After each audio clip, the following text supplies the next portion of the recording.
welcome to my channel. So continuing with the chapter that is reaching the age of adolescence, today we'll deal with the reproductive phase of life in human. तो पिछली video में हमने ये जाना था कि जब जो है पर्टिकुलर हार्मोन जो है एक टारगेट साइट पे जो है एक्ट करते हैं तो वो इनिशिएट कर देते हैं कुछ चेंजेस को जो कि रिप्रोडक्शन जो है किसी फीमेल या मेल की बॉडी पार्ट में बिगिन कर देते हैं।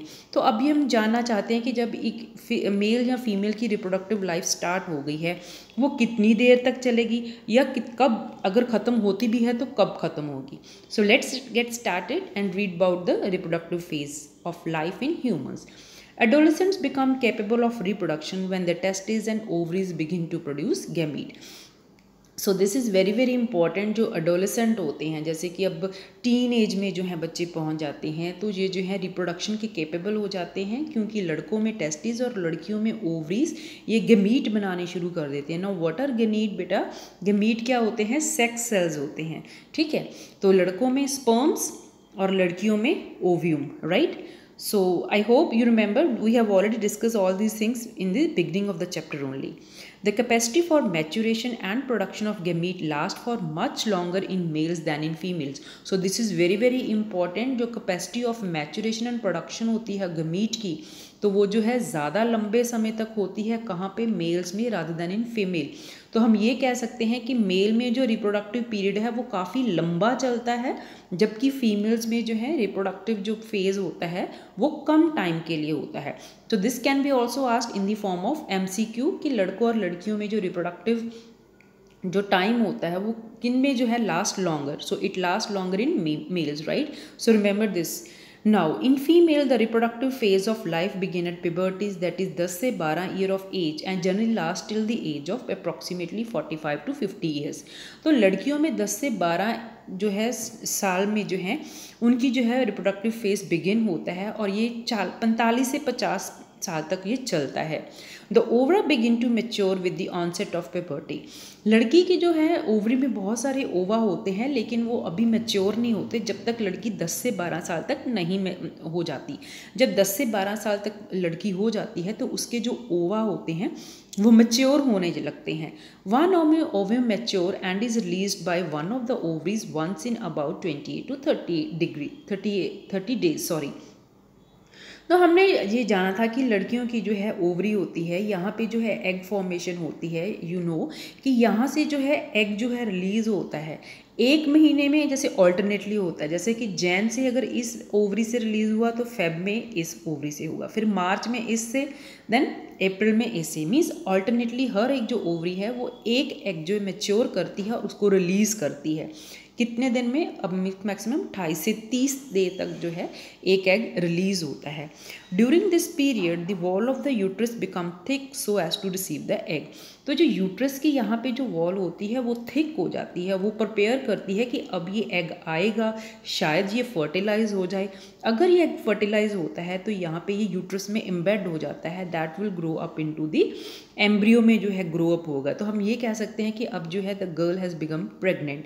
इन केस ये जो है एग जो है जब बॉडी से रिलीज हुआ लेकिन यहाँ पे फर्टिलाइजेशन हुई नहीं, the girl does not come in contact with the male, तो क्या होगा? ये एग रिलीज होके in the form of blood और ये यूट्रस लाइनिंग है वो थोड़ी बहुत उसके साथ आएगी और एग जो है रिलीज हो जाएगा in the form of blood, जिसको हम बोलते हैं मेंस्ट्रुएशन, राइट।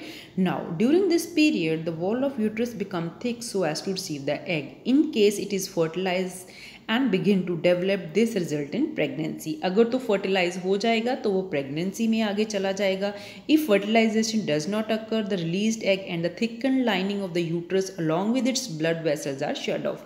तो अगर ये जो है लड़की जो है प्रेग्नेंट इस टाइम में नहीं होगी तो ये सीधा एक ब्लीडिंग की फॉर्म में बाहर आ जाएगा जिसको हम बोलते हैं menstruation, right. So menstruation occur once in about 28 to 30 days. तो हम इसको एक महीने का जो है नॉर्मल सा हिसाब रखते हैं कि एक मंथ में जो है एक मेंस्ट्रुएशन पीरियड होता है, because general time is 28 to 30 days. तो हम बोलते हैं कि ये सर्कल जो है जो साइकिल है 28 डेज के बाद फिर रिपीट होता है। तो एक बार मंथ में जो है लड़की एक बार ही मेंस्ट्रुएट करती है। The first menstrual flow begins at puberty and is termed as menarche.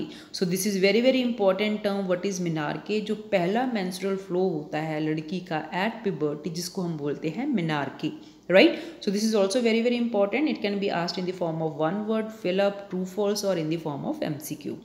At 45 to 50 years of age the menstrual cycle stoppage of menstruation is termed as menopause. तो अब ये पॉज हो गया, तो जब स्टॉपेज ऑफ मेंस्ट्रुएशन साइकिल हो जाएगा 45 से 50 साल तक जो है एक लड़की का जो है, लेडी का हम कह सकते हैं कि जो मेंस्ट्रुएशन स्टॉप हो जाती है, जहाँ पे जो स्टॉप हो जाती है उसको बोलते हैं menopause, right?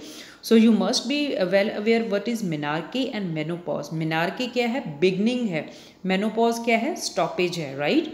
Now initially menstrual cycle may be irregular, it takes some time to become regular. तो जैसे जैसे बॉडी जो है अपने आप को अडेप्ट करती है इन चेंजेस में लिए, कुछ लड़कियों में जो है हो सकता है कई बार के बिफोर 28 डेज ही उनकी जो है उनको ब्लड का जो है मेंस्ट्रुअल साइकिल स्टार्ट हो जाए, तो it will take some time और अल्टीमेटली जो है फीमेल की बॉडी जो है सेटअप हो जाती है 28 to 30 डेज जो उसका साइकिल जो नॉर्मल हो जाता है, राइट? तो कई बार जैसे हो सकता है कि अगर 28 डेज से पहले उसको जो है ब्लीडिंग शुरू हो गई है, तो हो भी सकता है कि 30 डेज से ऊपर भी हो जाए. So in the beginning the body will try to adjust and once it's get adjusted तो लड़की की जो बॉडी है उसके साथ जो है अडेप्ट हो जाती है, right. So it takes some time to become regular. ये जो है रेगुलर होने में थोड़ा सा टाइम लगता है. Paheli says that reproductive life of a women last from menarche to menopause. Is it right? Yes, she is right. Reproductive life जो वुमेन होती है वो मेनार्की से लेके मेनोपॉज तक होती है, राइट. तो क्यों? अगर जब लड़की में अगर एग ही नहीं रिलीज़ होगा तो उसको जो है वी नो कि 40 से 50 के बाद जो है वो एग जो है रिलीज़ जो होना वो बंद हो जाता है, तो वो अब वो प्रेग्नेंट ही नहीं हो पाएगी, राइट. सो हम ये बोल सकते हैं कि रिप्रोडक्टिव पीरियड लड़कियों का छोटा होता है as compare to the men. Menstrual cycle is controlled by hormone. ये मेंस्ट्रुअल साइकिल भी जो है हार्मोन्स द्वारा कंट्रोल होता है. The cycle include the maturation of egg, its released, right. तो इस साइकिल में क्या होगा? सबसे पहले जो है इसमें जो है मैच्योर होगा एग, फिर उसको रिलीज़ किया जाएगा. उसको रिसीव करने के लिए यूट्राइन वॉल क्या हो जाएगी? थिक हो जाएगी, राइट. अब वो ये यूट्राइन वॉल ये सोच के बैठी है कि हाँ अब जो है ये जो एग है वो जो लड़की है उसकी स्टेज प्रेगनेंसी की तरफ जा रही है, राइट. अगर ये प्रेगनेंसी की तरफ नहीं जाता and its break down if pregnancy does not occur, right. अब जो है अगर लड़की प्रेग्नेंट नहीं है तो ये जो है egg in the form of blood will be thrown out, जिसको हम ऑल्सो बोलते हैं weeping of the vagina, right. तो ये जो है ब्लड जो है रिलीज कर दिया जाएगा. In case the egg is fertilized, अगर एग फर्टिलाइज हो जाता है it begins to divide and then gets embedded in the uterus for further development as you have learn in chapter 9. तो हम ऑलरेडी पढ़ चुके हैं कि जब एग जो है स्पर्म के साथ जो है फ्यूज़ कर जाता है तो फर्टिलाइजेशन हो जाती है जो कि जाइगोट में कन्वर्ट हो जाता है. जाइगोट के बाद जो है एम्ब्रियो बन जाता है. So this we have already discussed in chapter number 9. तो ये था कि reproductive phase of life in human कैसे चलता है. तो मैं उम्मीद करती हूँ आपको ये चैप्टर समझ आ रहा होगा. तो अगर आपको ये मेरी वीडियोज़ अच्छी लगती हैं तो kindly please share with your friends and subscribe to my channels for more informative videos. Till then you stay tuned and thank you so much for watching.